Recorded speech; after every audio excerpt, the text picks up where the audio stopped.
శ్రీమాత్రే నమః శ్రీ గురుభ్యో నమః. తదుపరి వృషభ రాశి.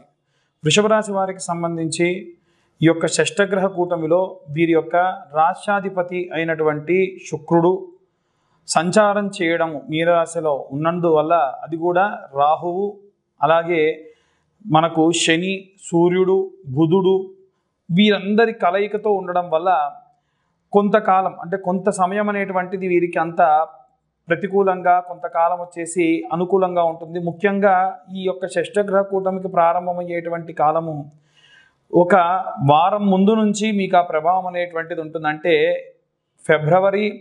మార్చి 20వ తారీఖు నుండి ప్రారంభమయ్యి అలాగే ఏప్రిల్ ఆఖరి వరకు కూడా ఈ ప్రభావం తీవ్రత అధికంగా ఉంటుంది. ఈ 5-6 వారాలు కూడా చాలా చాలా జాగ్రత్తగా ఉండాల్సినటువంటి కాలం. ఎవరైనా సరే విద్యార్థుల విషయంలో నమ్మించి ఇబ్బంది పెట్టడము, అలాగే వాళ్ళ స్నేహితులు బాగా ఇరిటేట్ చేయడము, ఇలాంటి ఇబ్బందులు పడుతూ ఉంటారు. వాళ్ళు చాలా మంచి వాళ్ళు అనుకున్న వాళ్ళు మోసవారిగా కనిపిస్తూ ఉంటారు, మోసగించే వారిలా కనిపిస్తూ ఉంటారు. అలాగే ఇంట్లో ఉండేటువంటి గృహిణుల విషయానికి వస్తే, వారు ఎవరైతే వారితో పాటుగా ఉన్నారనుకుంటూ ఉన్నారో, ఎప్పుడైతే వాళ్ళు ఏవైనా కొన్ని విషయాలు వారి దగ్గర దాచారన్న సంగతి తెలిసిందో, ఈ వృషభ రాశిలో ఉన్నటువంటి గృహిణులను బాగా ఇబ్బంది పెడుతూ ఉంటారు. ఎట్టి పరిస్థితుల్లో ఏవైనా సరే గోప్యంగా ఉంచిన విషయాన్ని అలాగే ఉంచే ప్రయత్నం చేయండి. ఎక్కడ పడితే అక్కడ మళ్ళీ వాటి గురించి మాట్లాడడం అంత శ్రేయస్కరం కాదు.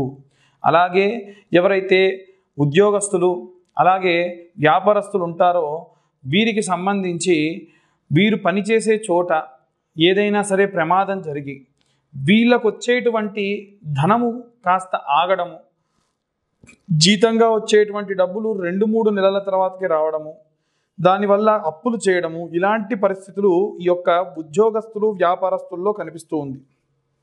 అలాగే మనము ఎవరైనా సరే సినీ రాజకీయ రంగాలలో ఉన్నటువంటి వాళ్ళ గురించి మాట్లాడుకున్నట్టయితే, సినీ రాజకీయ రంగాల్లో వాళ్ళు చాలా చాలా అధికమైనటువంటి ఒత్తిడితో పనిచేయాల్సినటువంటి కాలము, అనుకున్నంత రిజల్ట్ కూడా రాదు. ఎవరైతే విదేశాలకు వెళ్ళాలనుకుంటున్నారో మీ కులదేవతను ఆరాధించండి. ఎవరైతే చేతి వృత్తులు అలాగే కుల వృత్తులు చేస్తూ ఉన్నారో, ఇనుప వస్తువులు, అగ్నితో చాలా జాగ్రత్తగా ఉండండి.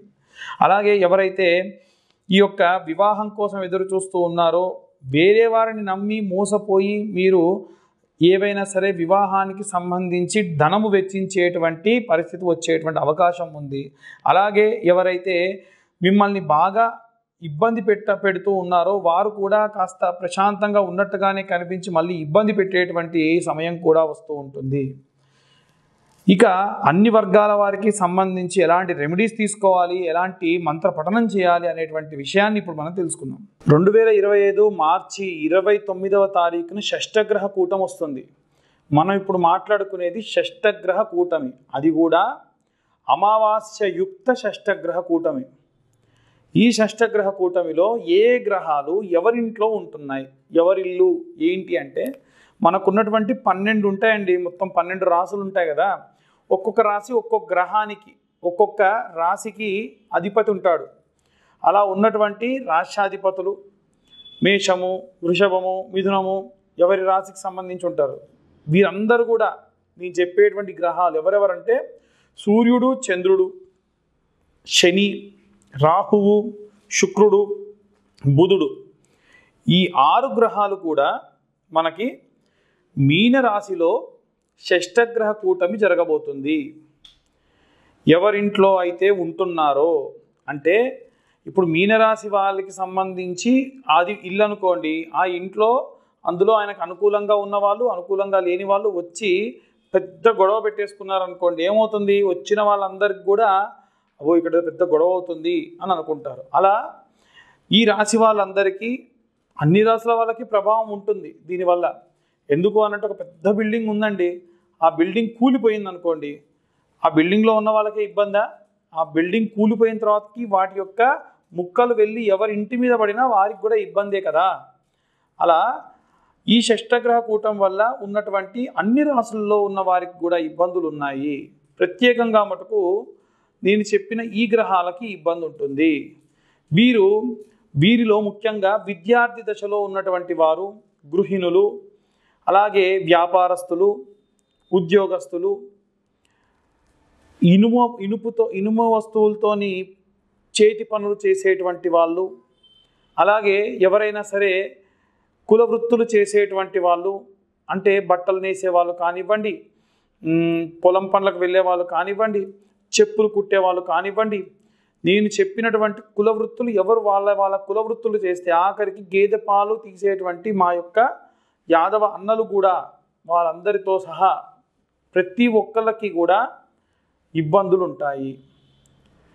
అలాగే కుల వృత్తులతో పాటుగా ఎవరైతే ఉద్యోగ సమస్యలకై ఎదురు చూస్తున్నారో, అంటే ఉద్యోగం వచ్చిన వాళ్ళు కాకుండా ఉద్యోగం రావాలని ఎదురు చూస్తున్నటువంటి వాళ్ళు, అలాగే విదేశాలకు ప్రయాణం అవ్వాలనుకుంటున్నటువంటి వాళ్ళు, వీరందరూ కూడా అన్ని వర్గాల వాళ్ళు, సినీ రాజకీయ రంగాల వారు, అలాగే మనకు కోర్టు గొడవలు వ్యవహారాల్లో ఉన్నటువంటి వాళ్ళు, వీళ్ళందరూ కూడా చాలా చాలా జాగ్రత్తగా ఉండాలి. ఇప్పటికే మనకి HMPV అనేది ఒక వైరస్ వచ్చేసింది.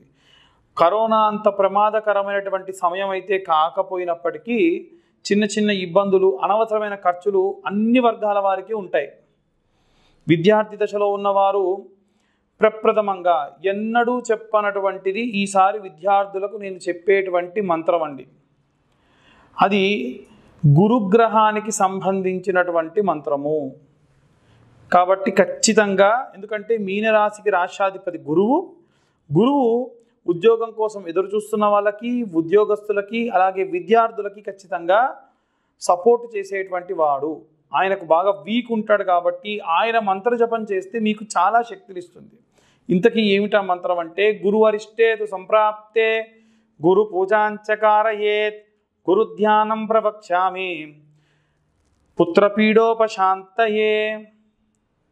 ఇలాంటి మంత్రాన్ని ఉద్యోగస్తులు, అలాగే ఉద్యోగం కోసం ఎదురు చూస్తున్నటువంటి వాళ్ళు, విద్యార్థులు ఖచ్చితంగా ఈ మంత్రాన్ని చదవండి. లేదా ఇంకొక మంత్రం చెప్తాను. దేవనాంచ ఋషీనాంచ గురుం కాంచన సన్నిభం బుద్ధిమంతం త్రిలోకేశం తం నమామి బృహస్పతిం. రోజు 11 సార్లు నాన్న విద్యార్థులందరూ కూడా. అలాగే మేధా దక్షిణామూర్తయే నమః, ముఖ్యంగా విద్యార్థులు మేధా దక్షిణామూర్తయే నమః, ఓం మేధా దక్షిణామూర్తయే నమః అని చాంటింగ్ చేయండి బాగా. ఇక ఇంట్లో ఉండేటువంటి స్త్రీలు ఎవరైతే ఉంటారో వారు ఇనుప వస్తువులతోని, అగ్నితోని చాలా జాగ్రత్తగా ఉండండి. ఈ మార్చి ప్రారంభమైనప్పటి నుండి ఏప్రిల్, మే వరకు కూడా ఏవైనా సరే ప్రమాదానికి సంబంధించిన వార్తలు న్యూస్ పేపర్లో ఎక్కువగా గమనిస్తారు. అక్కడ పేలుడు జరిగింది, ఇక్కడ ఇనుప వస్తువులతోని ప్రమాదం జరిగింది అనేటువంటివి. ఎవరైనా ఇంట్లో ఉండేటువంటి గృహిణులకు కార్ డ్రైవింగ్ వస్తే కూడా చాలా జాగ్రత్తగా కార్ డ్రైవింగ్ చేయండి అమ్మ. ఎందుకంటే ఆ రకమైనటువంటి ఇబ్బంది వచ్చేటువంటి అవకాశం ఉంది. మీరు ఎల్లప్పుడూ కూడా అమ్మవారికి సంబంధించినటువంటి మంత్రాన్ని చదవాలి అని చెప్తాను కదా. మీరు ఈసారి మాత్రము లక్ష్మీనారసింహస్వామికి సంబంధించిన మంత్రం చదవండి. ఆడవాళ్ళు, ముఖ్యంగా ఇంట్లో ఉన్న గృహిణులు. ఏంటా మంత్రం అంటే, బహిష్టైన సమయంలో చేయకూడదు. ఉద్యోగానికి వెళ్ళే స్త్రీలు కానీ, ఇంట్లో ఉండే గృహిణులు కానీ ఈ మంత్రం చదవండి. ఏమిటంటే, ఓం వజ్రధంష్టాయ విద్మహే తీష్టతంకృష్టాయ ధీమహి తన్నో నారసింహ ప్రచోదయాత్ అనే ఈ మంత్రాన్ని చదవండి. దీనివల్ల లక్ష్మీనారసింహస్వామి యొక్క సంపూర్ణ కృప కలుగుతుంది. అలాగే ఎవరైతే ఉద్యోగం కోసం చూస్తున్న వాళ్ళు, ఉద్యోగంలో చేరిన వాళ్ళు ఎవరైతే ఉంటారో మీరు చెప్పినటువంటి బృహస్పతి మంత్రమే చదవండి. దేవనాంచ ఋషీనాంచ గురుం కాంచన సన్నిభం బుద్ధిమంతం త్రిలోకేశం తం నమామి బృహస్పతిం. మళ్ళొకసారి చెప్తున్నాను. దేవనాంచ ఋషీనాంచ గురుం కాంచన సన్నిభం బుద్ధిమంతం త్రిలోకేశం తం నమామి బృహస్పతిం అనేటువంటి మంత్రాన్ని చదవండి. దీనివల్ల మీకు విపరీతమైనటువంటి శక్తి లభిస్తుంది. ఉద్యోగంలో మంచి పురోగతులు లభిస్తాయి. ఆటంకాలు ఖచ్చితంగా చెబుతున్నామండి. మార్చి 15 నుండి ఏప్రిల్ 15 వరకు కూడా ఎన్నో రకాల ఆటంకాలు ఉంటాయి. అన్నిటినీ కూడా అవరోధాలని మీరు దాటుకొని వెళ్ళిపోతారు. ఇక ఎవరైతే చేతి వృత్తుల వాళ్ళు, ఇనుప వస్తువులతో పనిచేసేటువంటి వాళ్ళు, కుల వృత్తులు చేసేవాళ్ళు శని చాలీసా ఉంటుంది. శని చాలీసా చదువుకోండి. శని చాలీసా యూట్యూబ్లో పెడితే కూడా వస్తుంది, వినండి. అలాగే శనికి సంబంధించిన నీలాంజన సమాభాసం రవిపుత్ర మిమాగ్రజం ఛాయా మార్తాండ సంభూతం తం నమామి శనేచ్చరం. చాలామంది శనీశ్వరం అని చదువుతున్నారు, అది శనేచ్చరం అని చదవండి. దీనివల్ల కూడా మీ యొక్క కుల వృత్తులకు ఎటువంటి ఆటంకం రాకుండా శని అడ్డుగా నిలబడతాడు. శని కర్మఫలదాత, మీరు చేసే ప్రతి మంచి పనికి కూడా కాపాడతాడు. ఇంకా ఎవరైతే విదేశాలకు వెళ్ళాలనుకుంటూ ఉన్నారో, దూర ప్రయాణాలు చేసే వాళ్ళకు కావాల్సిన రక్ష ఎవరంటే కులదేవత రక్ష. కాబట్టి మీ ఇంట్లో ఉప్పలమ్మ ఉంది, ఎల్లమ్మ ఉంది, లేదా మీ ఇష్టదేవత ఉంది, వారి దేవాలయానికి వెళ్ళి, వారి దేవాలయం గురువారం నాడు వెళ్ళాలి, మంగళవారం నాడు వెళ్ళాలనుకోండి, వెళ్తూనే ఉండండి. అలాగే ఎవరైతే కోర్టు వ్యవహారాల్లో చిక్కుకొని ఇబ్బంది పడి ఉన్నారో వాళ్ళందరూ కూడా ఓం క్లీంకార్యై నమః, ఓం క్లీంకార్యై నమః అన్న మంత్రాన్ని చదవండి. క్యాబేజీ వేరు ఉంటుందండి, క్యాబేజీ వేరుని మీరు పాలలో నానబెట్టి కోర్టుకు వెళ్ళేటప్పుడు నోట్లో పెట్టుకొని వెళ్ళండి. ఖచ్చితంగా ఆ యొక్క పని దిగ్విజయవంతం అవుతుంది. ఎవరైతే సినీ రాజకీయ రంగాల వారు ఉన్నారో వారు ఈ మంత్రాన్ని చదవడం చాలా మంచిది. ఓం క్లీం కృష్ణాయ వాసుదేవాయ హరయే పరమాత్మనే ప్రణతక్లేశనాశాయ గోవిందాయ నమో నమః. ఈ మంత్రం చదివి మంచి రిజల్ట్ వచ్చిందని చెప్పిన వాళ్ళు కూడా చాలామంది ఉన్నారు. చాలామంది జాతకం గురించి కూడా మాకు కాల్స్ చేస్తూ ఉన్నారు. మీ పర్సనల్ జాతకం గురించి తెలుసుకోవాలి అంటే, మీకు 60 పేజీల్లో మీ జాతకం అంతా కూడా మీకు రావాలి అంటే మీరు కింద ఉన్నటువంటి నెంబర్కి కాల్ చేయండి. మీ date of birth, time of birth, place of birth మీరు మాకు పంపించండి. డీటెయిల్డ్గా మీ జాతకం అంతా కూడా 60 పేజీల్లో మీకు పంపించడం జరుగుతుంది. 2025 సంవత్సరంలో ఈ సంవత్సరం ఎంత ఉందో అంతే, అంటే 2025 రూపాయలు మేము ఛార్జ్ చేయడం జరుగుతుంది. 3 గంటల పాటు మా క్యాలిక్యులేషన్కి టైం పడుతుంది. మీకు ఇచ్చిన తర్వాత కూడా మీతో 40 to 50 మినిట్స్ మాట్లాడడం జరుగుతుంది. కాబట్టి మీకు ఒకవేళ మీ పర్సనల్ జాతకం తెలుసుకోవాలి, గతంలో ఏం జరిగింది, ముందేం జరగబోతుంది, ఎలాంటి రెమెడీస్ కావాలి అనేటప్పుడు మా నెంబర్కి కాల్ చేసి మీరు అన్ని విషయాలు కూడా తెలుసుకోవచ్చు. జై శ్రీరామ్.